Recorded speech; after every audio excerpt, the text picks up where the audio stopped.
From Tamil superstar Vijay's party's first anniversary to Amit Shah's assurance on delimitation and the Bihar cabinet's expansion, let's get you all the big stories of the day in this news wrap. Hi, I'm Khyati Rajvanshi and you are watching the Indian Express. Let's get started. Let's begin with the top news story. Union Home Minister Amit Shah on Wednesday assured that the political representation of southern states will remain unchanged by the upcoming delimitation exercise. Addressing a public meeting in Coimbatore, Shah clarified that southern states would receive additional constituencies on a pro rata basis when the delimitation process takes place in 2026. श्रीमान Stalin जी, मोदी सरकार ने लोकसभा में स्पष्ट किया है कि delimitation के बाद प्रोरेटा के हिसाब से दक्षिण के एक भी राज्य का एक भी सीट कम नहीं होगा। मोदी सरकार ने तमिलनाडु को अन्याय किया, इसकी बात करती। मैं आज सीएम साहब को कहने आया हूं, अगर आप सही बोलते हैं तो कल मेरी बात का जवाब तमिलनाडु की जनता के सामने दी। एक मिनट, आप गोलमोल बात मत करिए। मैं आज स्टेटिस्टिक के साथ हमारा अकाउंट लेकर आया हूं, इसका जवाब देना।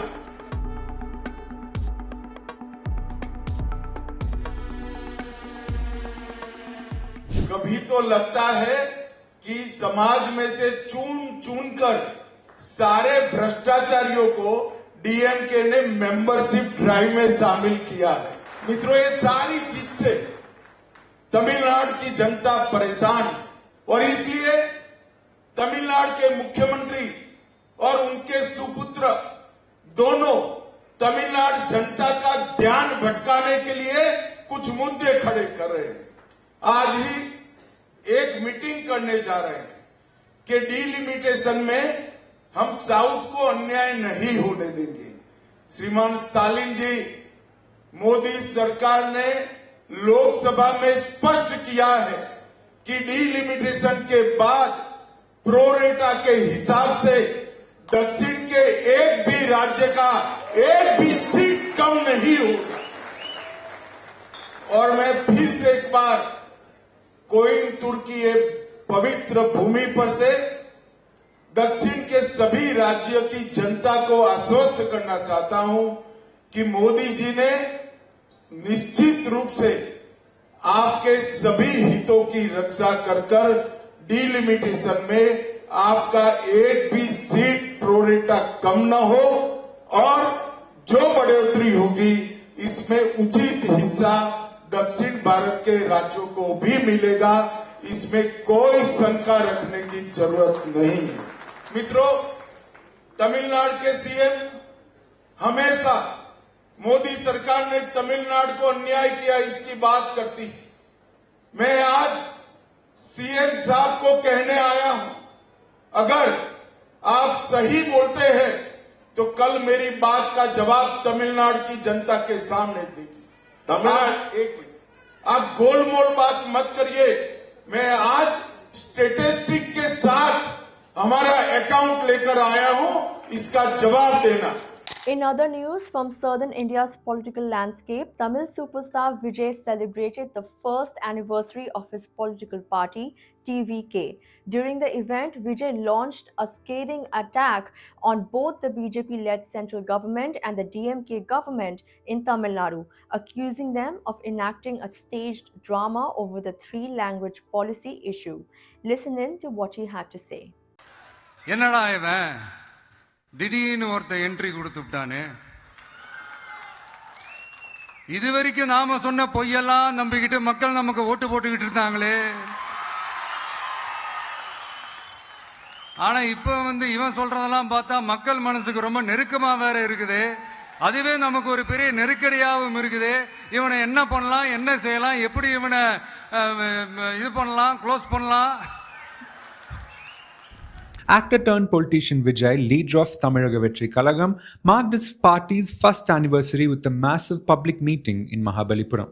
The event, attended by political strategist Prashant Kishore, saw Vijay taking a bold stand ahead of the 2026 elections, positioning TVK as a strong alternative to both the ruling DMK and BJP in Tamil Nadu. But then Vijay is not a leader. He is not a leader, political leader for me. He is the new hope for Tamil Nadu. And that's why I'm here. TVK is not a political party for me. It's a movement of millions of those who want to see a new political order in Tamil Nadu. Amid growing tensions between the DMK and BJP over the national education policy, Vijay didn't hold back. He criticized the central government's decision to withhold education funds from Tamil Nadu for not implementing the three-language policy, calling it a violation of the state's rights. Without directly naming either party, Vijay accused them of political theatrics, referring to them as fascism and payasam. He pointed to the trending hashtags #GetOutStalin and #GetOutModi used by DMK and BJP supporters, countering them with his own campaign Get Out, calling for the ousting of both parties from Tamil Nadu politics. இந்த கல்விக்கான நிதியை நம்மளுடைய மாநில அரசுக்கு கொடுக்க மாட்டாங்களாம். இந்த LKG UKG பசங்க சண்டை போட்டுப்பாங்க தெரியுமா? அந்த மாதிரி கொடுக்க வேண்டியது அவங்களோட கடமை, இங்க இவங்க வாங்க வேண்டியது இவங்களுடைய உரிமை. ஆனா இவங்க ரெண்டு பேரும் இங்க எவ்வளவு சீரியஸா ஒரு பிரச்சனை ஓடிட்டு இருக்கு. இவங்க ரெண்டு பேரும் அதாங்க நம்ம பாசிசமும் நம்ம பாயாசமும்,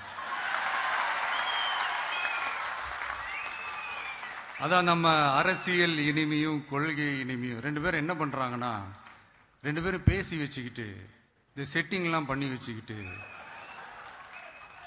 மாத்தி மாத்தி சோசியல் மீடியாவில் ஹேஷ்டாக் போட்டு விளையாட்டு இருக்கிறாங்க. Vijay made it clear TVK respects all languages but strongly opposes any imposition of Hindi or interference in Tamil Nadu's education system. With a firm voice against false propaganda, Vijay sent a strong message that TVK will stand its ground. In a shocking incident, a 26-year-old woman was raped inside a stationary Shiv Shahi bus at Pune's Swargate bus depot, police said on Wednesday. According to Deputy Commissioner of Police Samarthan Patil, the incident occurred around 5 a.m. when the woman was waiting to travel to her hometown, Fulton, located 100 kilometers away. The suspect reportedly lured the woman into a parked state transport Shiv Shahi bus, followed her inside and assaulted her. After the crime, the woman approached the police and filed a complaint. An investigation is currently underway. करती है, वो अपने गांव जा रही थी, तो वो 5:30 साढ़े 6 के दरमियान बस स्टैंड में थी. तो उस टाइम पे ये आरोपी जो है उसके पास आया, उसने उससे पहचान बनाई और मीठा मीठा बात करके उसको बोला कि कहाँ जा रही है दीदी, तुम कहाँ जा रही हो. तो वो लड़की ने बता दिया कि मैं फलटन जा रही हूँ. तो उसने बोला कि फलटन जा रहे हो, तो वो फलटन की बस तो यहाँ नहीं लगती, बोले वो तो उधर लगी है. तो लड़की ने बोला कि नहीं, बस तो यहीं पे लगती है. तो बोला नहीं, मुझे पता है यहाँ का सब, वो बस वहाँ पर लगी है, आप जल्दी चलो, मैं आपको बिठाता हूँ बस में. ऐसा करके उससे बात करके उसको लेके गया है. सीसीटीवी फुटेज में वो दोनों बात कर रहे थे, लड़की उसके साथ जा रही थी, ये सब उसमें दिख रहा है सीसीटीवी फुटेज में. वो बस के पास जाने के बाद वो लड़की ने बोला कि बस में तो अंधेरा है. तो उसने बोला कि रात के लोग है, रात की लेट हुई है बस, तो लोग अंदर सोए हैं इसीलिए लाइट बंद है, तुम अंदर जाके टॉर्च लगा के देख लो, लोग वहां पर होंगे. तो ऐसा करके उसको मतलब उसका विश्वास ये करके वो लड़की अंदर गई. फिर ये पीछे से अंदर गया और दरवाजा बंद किया. उसके बाद उसने उसके साथ ये गलत हरकत की और वो सब होने के बाद वो निकल के गया है वहां से. लड़की भी बस से उतरी और वो अपने घर जा रही थी दूसरी बस पकड़ के, उसके जो फलटन की बस थी. लेकिन बीच में उसने अपने फ्रेंड से बात की कि मेरे साथ ऐसा ऐसा हुआ है. तो उसके वो फ्रेंड ने बोला कि तू ऐसे घर मत जा, तू जाके पुलिस को ये बात बता. तो फिर लड़की पुलिस स्टेशन में आई. उसके आने के बाद हमने इमीडिएटली कंप्लेंट ले ली है, उसकी कॉग्निजेंस लिया है और सीसीटीवी फुटेज निकलवाया, तो जिससे हमें आरोपी का पता चला है. और उसका रिकॉग्नाइजेशन हो गया है आरोपी का। अब उसको हमारी टीम ढूंढ रहे हैं। एक 7-8 टीम हमने तैयार की है जो जिले में हर जगह पे उसको जहां जहां पर हमको क्लू मिलता है वहां पर ढूंढ रहे हैं। कल रात डॉग स्पॉट भी गया था, जिस गांव का वो है वहां पर के खेत खलियान, वहां पर भी उसको ढूंढने की कोशिश की है। हर जगह पे हमारी पूरी कोशिश चालू है वो आरोपी को ढूंढने की। आरोपी का नाम और महिला की स्थिति क्या? आरोपी का नाम है दत्तात्रेय रामदास गाड़े करके, और महिला ठीक है फिजिकली और मेंटली वो अभी कूल है। या जरूर रहेगा क्योंकि वहां पर हुआ है, एक बस में ये मैटर हुआ है तो वहां की भी सिक्योरिटी है, वो भी क्या कर रहे थे ये भी देखना जरूरी है। और वहां के क्या रूल्स रेगुलेशन है जिसके तहत ये सिक्योरिटी के लिए वो लोग क्या करते हैं ये भी हम जांच में जरूर लेंगे। Moving to news from Bihar, 7 BJP leaders were sworn in as ministers in Nitish Kumar's government on Wednesday. The oath of office was administered by Bihar Governor Arif Muhammad Khan at the Raj Bhavan.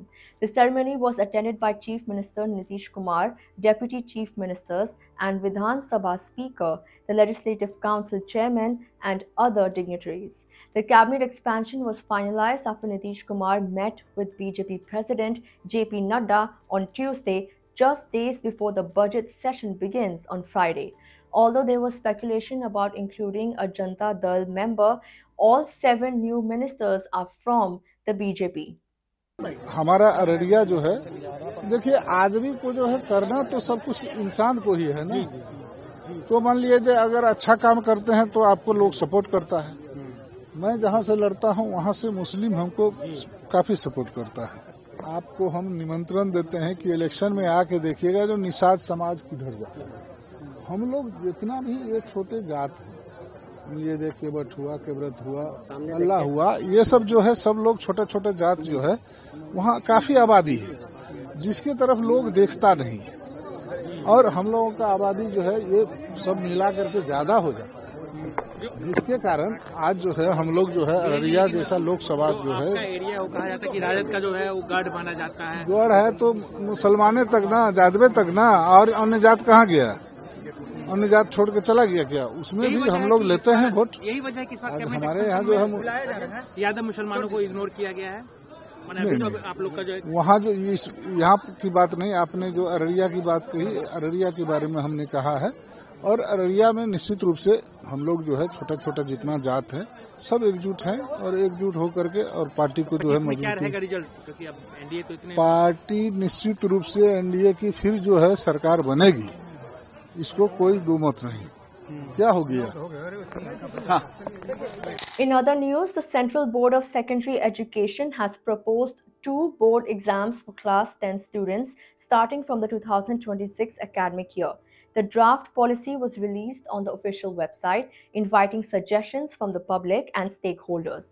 CBSE Chairperson Rahul Singh stated that the new policy aligns with the NEP 2020 recommendations. It allows students a second attempt to improve their scores. Students can choose to reappear in as many subjects as they want. The current subject structure will remain the same.